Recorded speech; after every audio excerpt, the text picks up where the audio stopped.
Assalamualaikum warahmatullahi wabarakatuh. Pemirsa Sultan TV, senang sekali saya Agus Maulana kembali hadir di hadapan Anda dalam bincang hari ini. Edisi 14 Desember 2020, hari Senin ya pemirsa. Ini kita hari Senin, hari semangat. Sebelum itu saya ingin apa ya pemirsa, mengucapkan rasa syukur karena bisa kembali lagi nih di hadapan Anda setelah beberapa hari kemarin. Nah, kemarin juga kita sudah melewati fase-fase di mana ada beberapa kendala bencana, terutama di daerah Lebak, Pandeglang dan sekitarnya soal bencana banjir.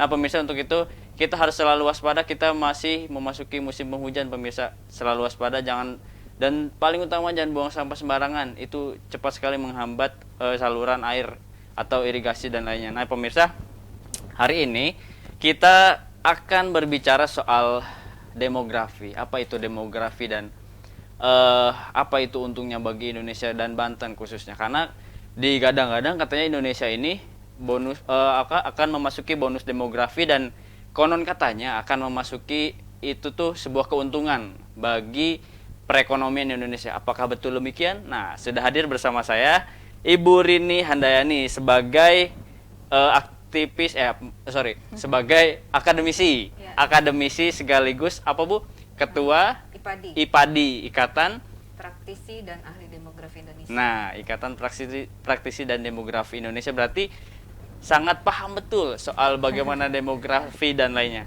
Nah, Ibu, apa kabar, Bu? Ya, alhamdulillah baik. Nah, Mas ya. Nana. Boleh disapa dulu pemirsa Sultan TV di rumah? Iya. Boleh dibuka maskernya? Boleh dibuka maskernya. Nah, ini kita jaraknya ya, udah 1 meter ya. Jauh banget ini.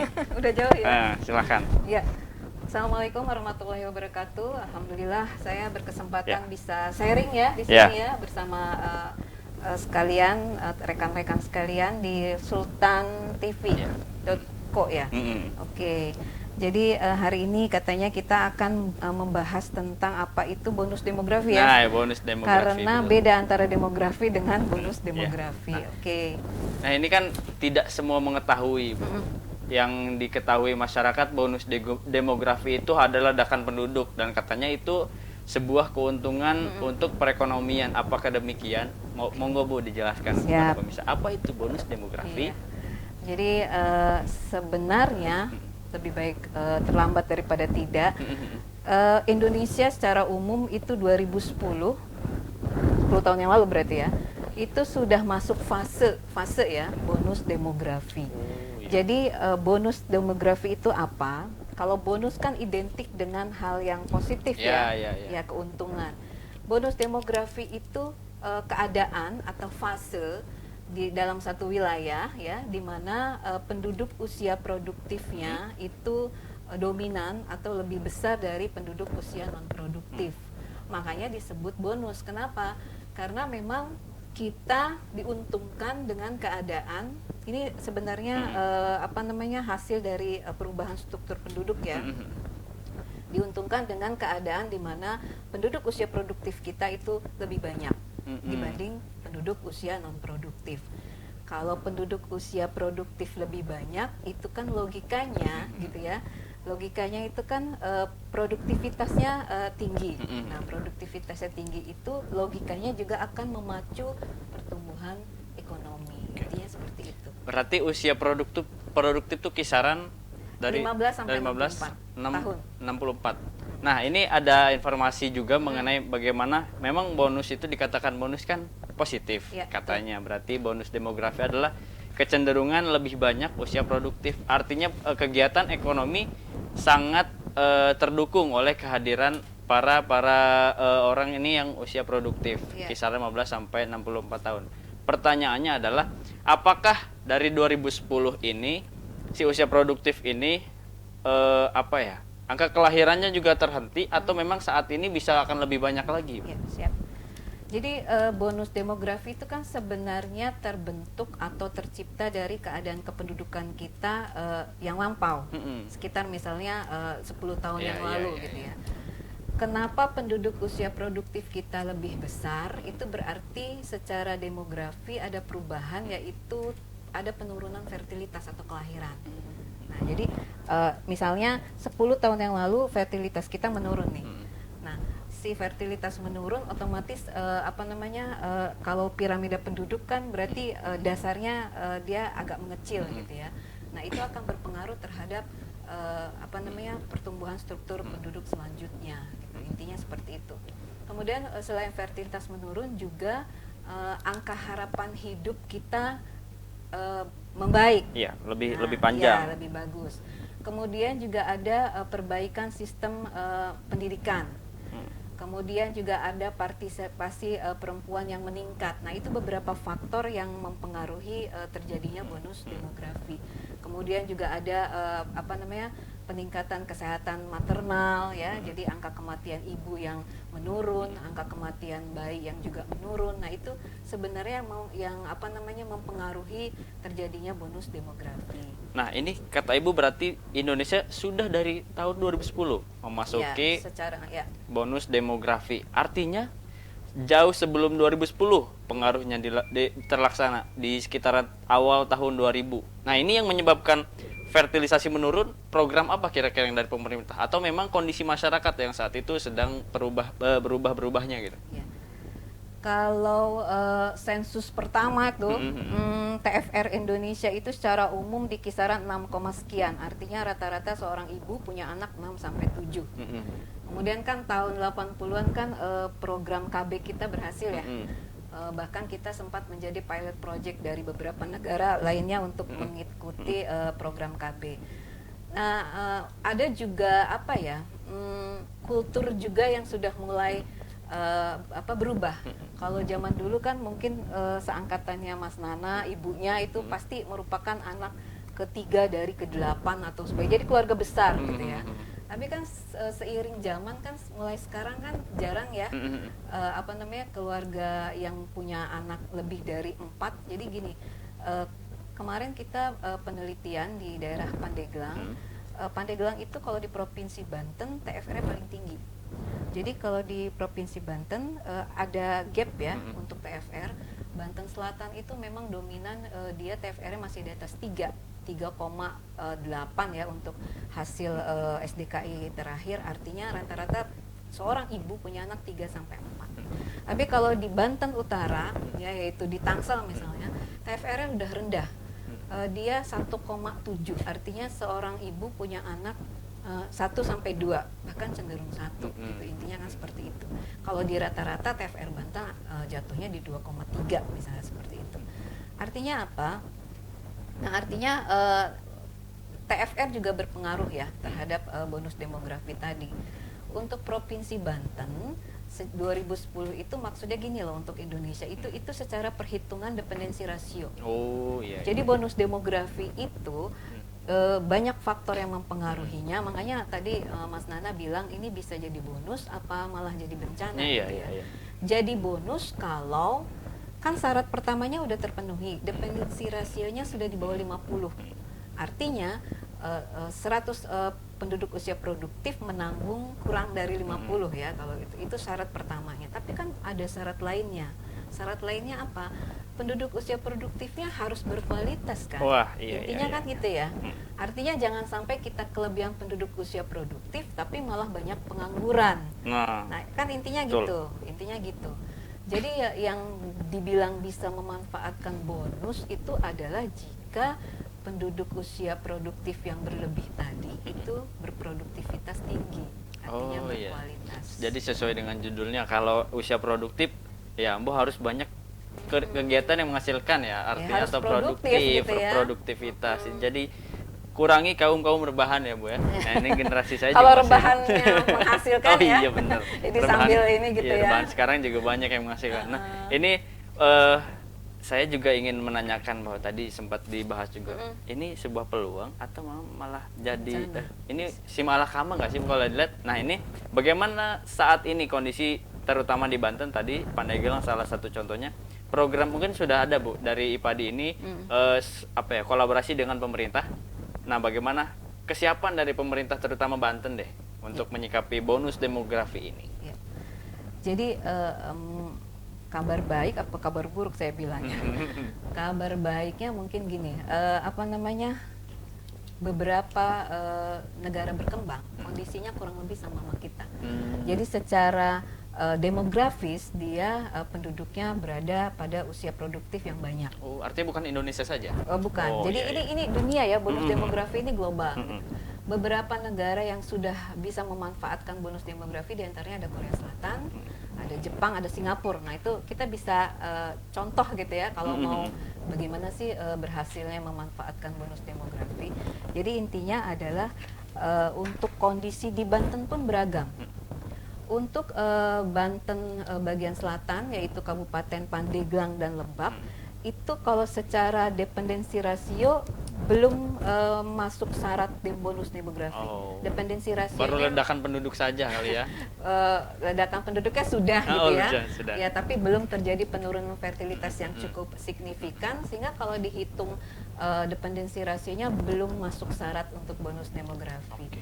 Sebaliknya, kalau di Tangerang, terutama Tangerang Selatan, itu dia sejak pertama terbentuk pun kalau dihitung dependensi rasionya dia sudah masuk.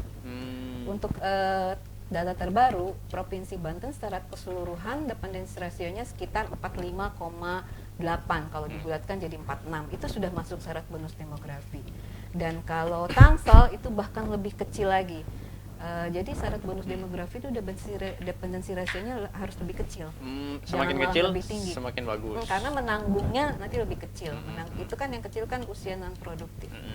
Tangsel itu udah di kisaran 38. Lebih Paling tinggi rendah di lagi, Banten. lebih rendah lagi dari Banten ya dependensi rasionya. Oh, iya. Artinya lebih bagus. Tapi kalau Pandeglang dan Lebak masih di atas 50. Oke. Nah, jadi itu belum bisa masuk syarat dibilang masuk syarat bonus demografi. Bahkan Kabupaten Serang pun masih tipis-tipis di antara 50, sekian. Mungkin beberapa tahun lagi baru bisa di bawah 50. Artinya memang kondisinya beragam gitu, seperti itu. Nah, saya juga sedikit mengetahui pemirsa sempat searching soal bonus demografi itu apa. Nah, saya melihat kata window opportunity, sebuah jendela peluang bagaimana ketika negara itu mengalami bonus demografi itu akan terjadi beberapa peluang. Nah, boleh Bu diceritakan apa saja memang peluang ketika suatu negara mengalami bonus demografi? Window opportunity itu kan memang ada di kisaran bonus demografi ya. Artinya gini, dependensi rasionya turun, tapi nanti akan ada satu masa yang sangat namanya ceruk, yang sangat dalam. Artinya nanti dependensi rasio kita akan paling rendah. Nah, itu Windows opportunity. Nah, itu kesempatan kita karena di situ berarti penduduk usia produktif menanggung paling sedikit penduduk usia non produktif. Artinya bebannya kan berkurang ya. Dan diharapkan karena penduduk usia produktifnya besar, diharapkan produktif ya, diharapkan juga memacu pertumbuhan ekonomi.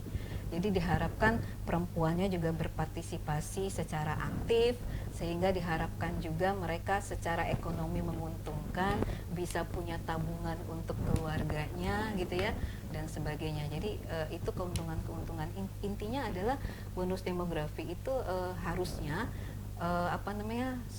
struktur penduduknya mendukung pertumbuhan ekonomi. Intinya sih seperti itu. Oke. Nah, itu kalau di sisi lain, misalkan di faktor pertanian deh kita lihat. Ini kan artinya lebih banyak usia produktif. Apakah juga akan menguntungkan di sektor pertanian mengingat bahwa konon katanya pertanian ini jarang dilirik oleh orang-orang terutama generasi-generasi terbaru lah gitu. Gimana tuh? Iya. Harusnya ya, idealnya memang harusnya juga bukan pertumbuhan ekonomi kan dari semua faktor juga semua ya. lini ya. Semua bidang juga. Kalau saya sih tertarik untuk gini. Kita bisa memanfaatkan momentum ini sekarang pandemi lagi ya. Pandemi kan beda lagi nih, kayaknya tiarap nih 1 tahun ini. Ini 2020 nih harusnya banyak beberapa agenda yang berkaitan dengan keadaan kependudukan. Harusnya 2020 itu kita masuk pada istilah PTS. PTS itu penduduk tumbuh seimbang. Artinya jumlah yang lahir kurang lebih sama lah dengan yang meninggal gitu ya. Tapi kita kayaknya masih lebih banyak yang lahir. Nanti kan juga berkaitan dengan kepadatan penduduk dan sebagainya juga ya. Artinya akan makin sulit tugasnya seperti itu. Jadi kalau pertanian ya harusnya saya bilang tadi semua sektor pembangunan ya harusnya memang bisa positif seperti itu. Saya agak optimis ya, sekarang kan banyak juga sektor-sektor pertanian dikelola secara modern. Betul, Ya, betul. banyak milenial baru Iya. yang sekarang dengan mungkin didukung platform juga ya, platform yang ada juga lebih intuitif ya, lebih punya daya saing ya. Sekarang banyak petani milenial istilahnya ya, dari IPB itu sekarang menghasilkan petani-petani milenial, bahkan di Provinsi Banten ada Villa Cikerai di Cilegon dan sebagainya. Itu kabar baik ya. Jadi sebenarnya sih kita mulai harus merubah mindset juga tentang pertanian. Jangan sampai pertanian itu didominasi oleh orang-orang yang istilahnya orang-orang top ya, tua om popelt. Ya, jangan sampai gitu. Harusnya kalian-kalian ini yang muda-muda memanfaatkan pertanian dengan modern misalnya seperti itu. Bisa juga jadi peluang. Berangkat saya akan bertani besok pemirsa. Ini amanah dari Bu Rini. Sekarang petani udah keren betul. Karena generasi, nggak tahu ini pemikiran saya atau bukan, generasi saya rata-rata tuh gengsinya tinggi. Nah, gengsinya tinggi, dan hal itu juga yang menunjukkan bahwa ingin mempertahankan gengsinya itu gimana caranya, meskipun bertani gengsi saya harus tinggi. Nah, itu. Nah, tapi apa dampaknya nanti ini, Bu? Tapi saya tadi masih ingat apa yang tadi yang Ibu sebut, celuk ya? Ceruk atau celuk, yang dimana paling dalam ya, palung lah ya, palung grafis gitu, dimana pada saat tertentu itu merupakan titik balik ya untuk bangkit dan lain-lainnya. Nah, itu kira-kira di Indonesia kapan terjadinya dan bagaimana kesiapannya? Tapi jangan dijawab dulu, Bu ya. Karena kita akan kembali setelah pariwara berikut ini, pemirsa, tetap di Bincang Hari ini.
kasih pemirsa, masih di Bincang hari ini. Kita masih membahas bagaimana menyikapi soal bonus demografi. Tapi sebelum saya melanjutkan obrolan saya dengan Ibu Rini, acara ini bisa disaksikan di website kita, web streaming www.sultantv.co. Kemudian juga ada di YouTube channel dan fans page Facebook sultantv.co. Nah, kita lanjut ke Ibu Rini.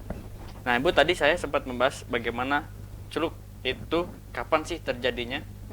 Jadi saya tadi sempat mengibaratkan pemirsa ini tuh, jadi kita biar tahu waktunya kapan, semoga kita bisa siap-siap dan kita mempersiapkan senjatanya lah kalau untuk perang.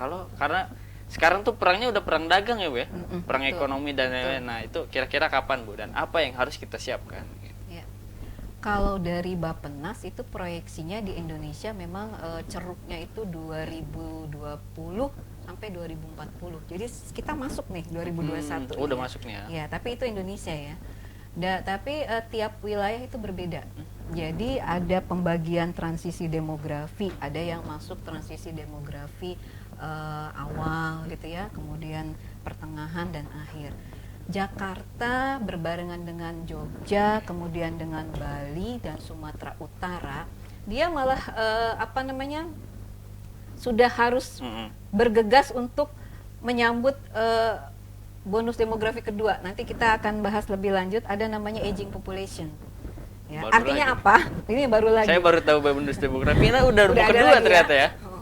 Jadi daerah-daerah itu bonus demografinya istilahnya sudah lewat lebih dulu dibanding wilayah lain. Di Indonesia? Ya. Wah. Jadi bonus demografi itu makanya kita harus buru-buru memanfaatkan. Ini akan berakhir loh. Dan terjadi hanya satu kali dalam sejarah sejarah kita paling 100 tahun lah umur maksimal ya. Itu juga udah hebat. Bahkan ada yang prediksi satu kali dalam sejarah negara. Intinya satu kali saja. Satu kali saja. Makanya memang harus dimanfaatkan maksimal. Ya. Jadi bonus demografi itu dia punya time, punya deadline, punya jeda. Jadi jangan leha-leha. Kenapa? Nanti udahan. Ya. Makanya ada ceruk, makanya ada window opportunity itu paling dalamnya, setelah itu dia anti klimak naik lagi. Penduduk usia non produktifnya itu nanti akan naik. Makanya memang kita harus bergegas. Jakarta, Jogja, Bali, Sumut. Nah ini sudah mulai duluan, maka berakhirnya juga agak duluan. Banten lebih beruntung. Banten itu sama dengan kurang lebih Bangka Belitung, kemudian dengan Sumatera Barat dan sebagainya, dia masih punya waktu agak lama, makanya sampai 2040 itu prediksinya 2040. Jadi kita masih ada waktu lah 20 tahun loh gitu ya, kita masih ada waktu untuk bisa memanfaatkan bonus demografi. Bahkan ada wilayah yang tidak jelas gitu ya, karena secara dependensi rasio dia masih tinggi, sehingga kapan ya sampai pada bonus demografi, karena nanti 2040 kan semua wilayah kurang lebih akan anti klimaks ya. Itu NTT, NTB, Maluku, nah itu punya waktu yang lebih pendek dibanding Banten. Jadi intinya seperti itu.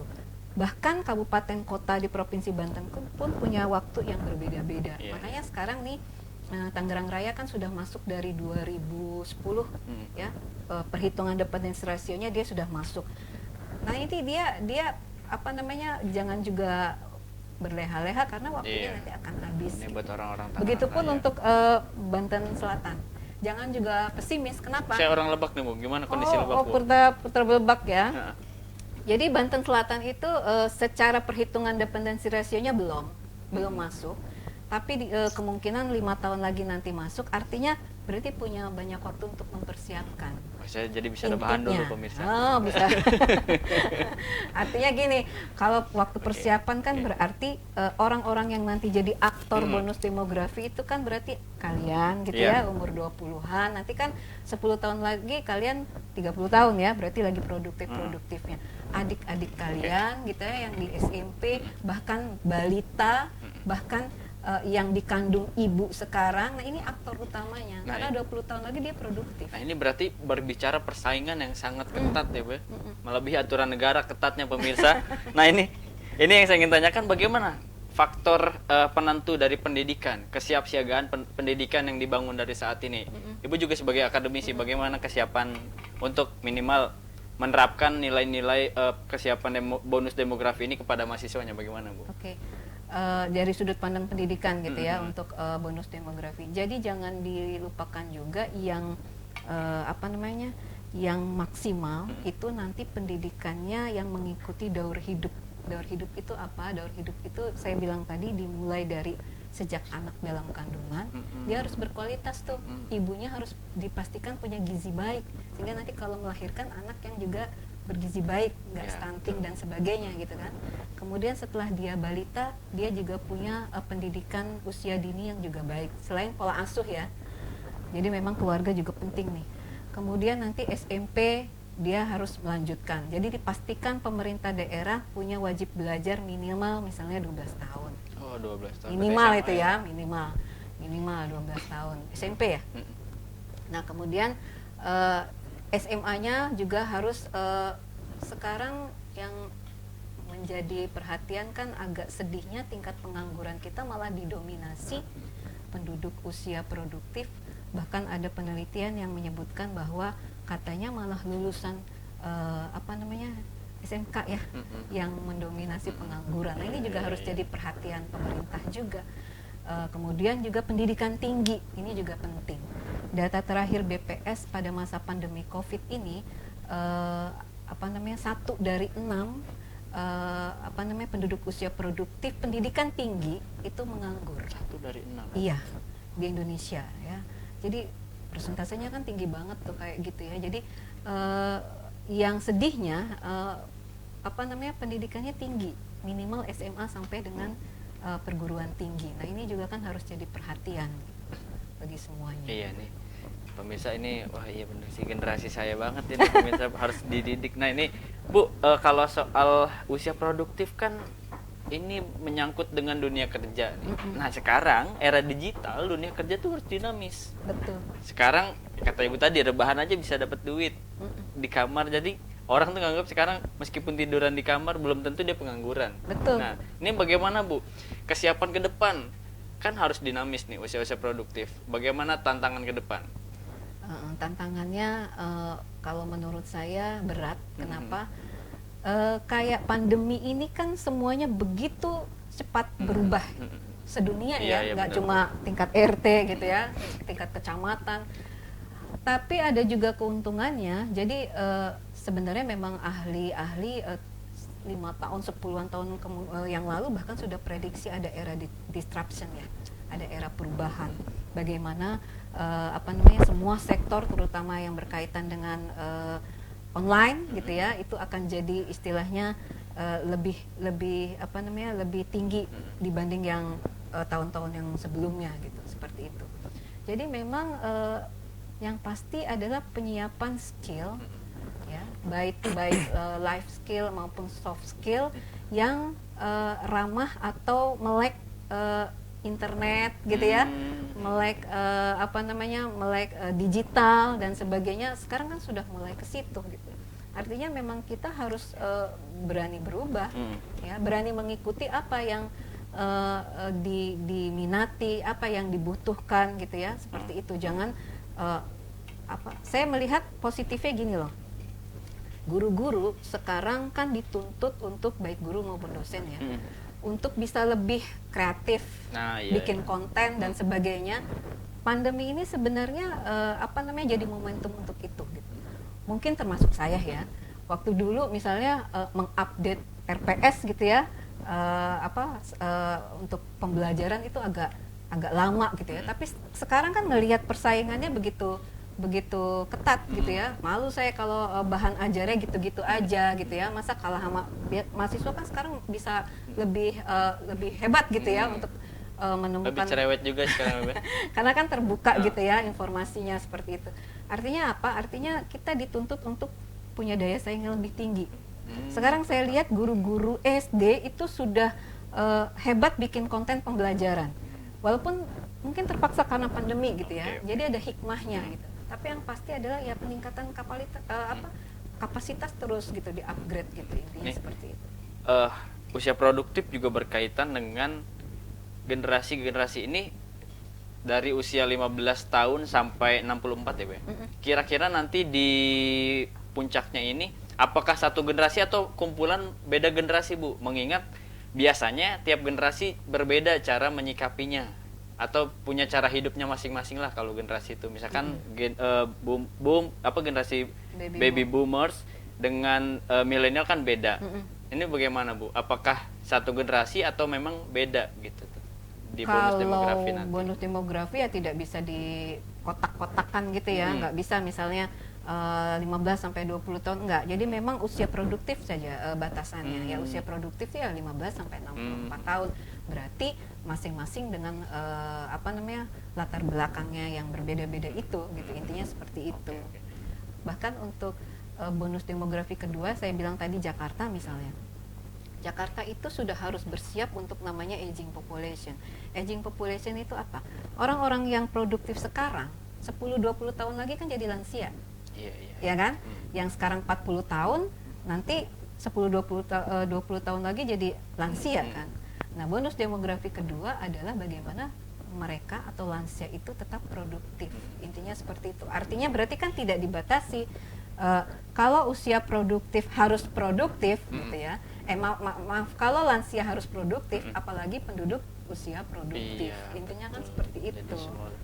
Iya, dipacu untuk itulah intinya kan seperti itu. Nah, Bu, kalau soal fenomena bonus demografi kan kata Ibu tadi bukan Indonesia saja. Iya. Nah, ini kan udah masuki era perang dagang lah, perang ekonomi dan lain-lainnya, udah nggak zaman sekarang perang fisik ya. Adu jotos apalagi pemirsa. Nah, ini yang saya menarik adalah siapa tantangan Indonesia atau katakanlah villain lah yang paling kuat saingan di kondisi bonus demografi ini. Negara mana kira-kira? Negara mana? Kalau saingan untuk kompetitor memacu produktivitas tentu bagus ya. Betul. Sekarang kita bisa berkaca misalnya dari negara tetangga Singapura atau Malaysia. Secara demografis kurang lebih sama gitu ya. Jadi gini, Singapura bisa kita contoh tuh. Kenapa? Karena produktif sekali kan penduduknya, bahkan mereka lansia-lansia itu banyak yang sudah pensiun tapi tetap bekerja. Jadi banyak berita atau cerita yang menyatakan kalau di sana itu supir taksinya sudah tua gitu ya. Kemudian yang bekerja kalau kasarnya kita di sini office boy gitu ya. Itu udah tua-tua, bukan berarti mereka tidak mampu. Ya, jadi sebenarnya banyak pensiunan orang berhasil, orang kaya, mereka nggak mau vakum. Mereka tetap melanjutkan kegiatannya menjadi misalnya saya bisa kerjanya apa gitu. Jadi intinya seperti itu. Jadi mungkin Singapura, kemudian Malaysia juga bisa kita kita contoh yang baiknya ya, intinya seperti itu. Korea Selatan juga termasuk negara yang bisa dibilang berhasil memanfaatkan bonus demografinya. Dia sudah masuk bonus demografi secara dependensi rasio ya, kurang lebih 10-20 tahun yang lalu. Jauh sekali. Efeknya apa? Efeknya sekarang siapa sih yang nggak kenal K-pop? Betul. Ya. Berarti K-pop adalah efek salah dari satu, beberapa salah satu indikator bahwa mereka berhasil memanfaatkan bonus demografi. Jadi kalau berhasil itu semua unsur kebudayaannya rapi sampai bisa istilahnya go internasional gitu ya, intinya seperti itu. Kemudian kan Piala Dunia kemarin juga tiba-tiba Korsel masuk ya, semua kaget gitu kan. Nah itu berarti di bidang olahraganya dia berhasil menciptakan pemuda-pemuda yang bisa maksimal di bidang olahraganya. Berarti bonus demografi itu bukan muncul di satu lini saja, tapi keberimbangan semua sektor ya, Bu ya. Betul. Nah, ini berarti tadi saya tertarik. Yang saya tangkap adalah bonus demografi ini adalah di mana kondisi para usia produktif, non produktif juga ingin selalu semangat untuk produktif. Betul. Nah, berarti ini cara menumbuhkan semangat untuk produktif apa saja kira-kira? Tapi jangan jawab dulu ya, Bu. Oh, iya. Nah, kita akan kembali setelah pariwara berikut ini, pemirsa, tetap di Bincang Hari Ini.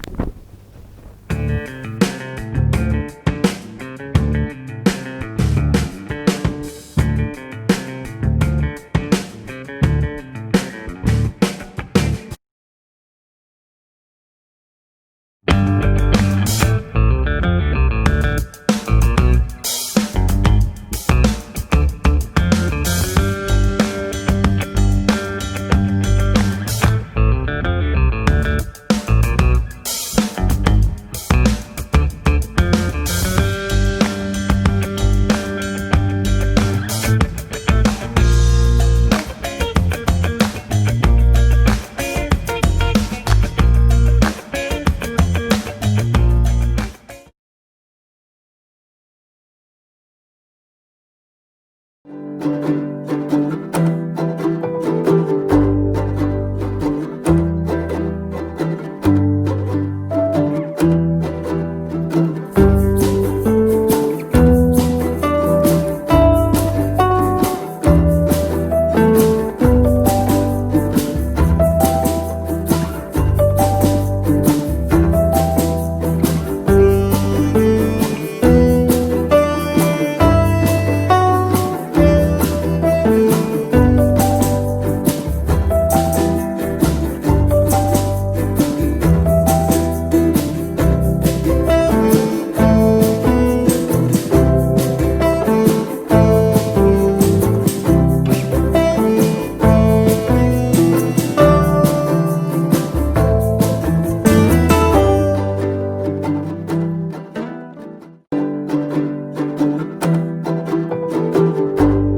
kasih pemirsa, masih di Bincang hari ini kita masih membahas soal bonus demografi. Nah, yang saya tangkap tadi Bu, yang saya katakan berarti bonus demografi itu dikatakan adalah semangat untuk terus produktif meskipun itu bukan esensinya, untuk tujuan utamanya bukan ekonomi. Betul ya Bu ya? Ya. Nah, ini bagaimana cara terus membangkitkan semangat untuk produktif meskipun sudah non produktif. Oke, itu tantangan baru juga ya. Jadi kalau kita bicara tadi bonus demografi, udah masuknya ini bonus demografi kedua ini yang aging population tadi. Jadi yang diharapkan adalah kalau produktif kan istilahnya dia mengurangi beban, ya kan? Iya. Secara ekonomi gitu ya. Makanya kenapa perbandingannya usia 15 tahun ke bawah itu kan yang dibilang non produktif kan 15 tahun ke bawah berarti kan anak-anak, dan 64 tahun ke atas berarti kan lansia. Secara ekonomi kan istilahnya mereka lebih membutuhkan apa ya, dana yang lebih besar. Iya, dukungan lah ya. Kenapa? Karena memang belum produktif, belum menghasilkan barang dan jasa gitu ya, baru bisa menggunakan gitu ya, seperti itu. Jadi bagaimana kaitannya untuk merangsang produktivitas, yaitu tadi kalau usia lansia misalnya karena faktor lain saling berhubungan, artinya dia tetap produktif, mungkin prioritasnya bukan mencari motif ekonomi, tapi itu kan bisa juga ke misalnya kesehatan. Kalau dia tetap aktif, dia sehat gitu ya, dia merasa masih diterima orang-orang, nah itu kan pengaruh juga gitu ya. Karena derajat kesehatan yang baik juga salah satu faktor yang mempengaruhi bonus demografi. Jadi banyak aspek ya, bukan cuma persentase penduduk usia produktif loh bonus demografi itu. Harus juga didukung oleh ya itu tadi, usia produktifnya nggak nganggur gitu ya. Kemudian berpendidikan tinggi ya, intinya kan seperti itu. Kemudian derajat kesehatannya baik ya. Kemudian berdaya saing, jadi nggak cuma di kandangnya saja gitu ya, dia harus bisa berdaya saing dengan wilayah lain, dengan negara lain, kan intinya seperti itu. Berarti tantangannya memang sangat besar ya. Iya.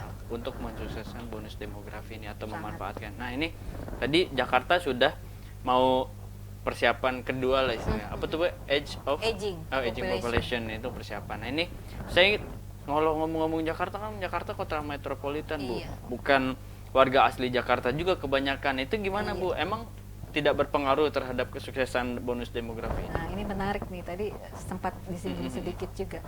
Jadi migrasi itu kan perpindahan penduduk.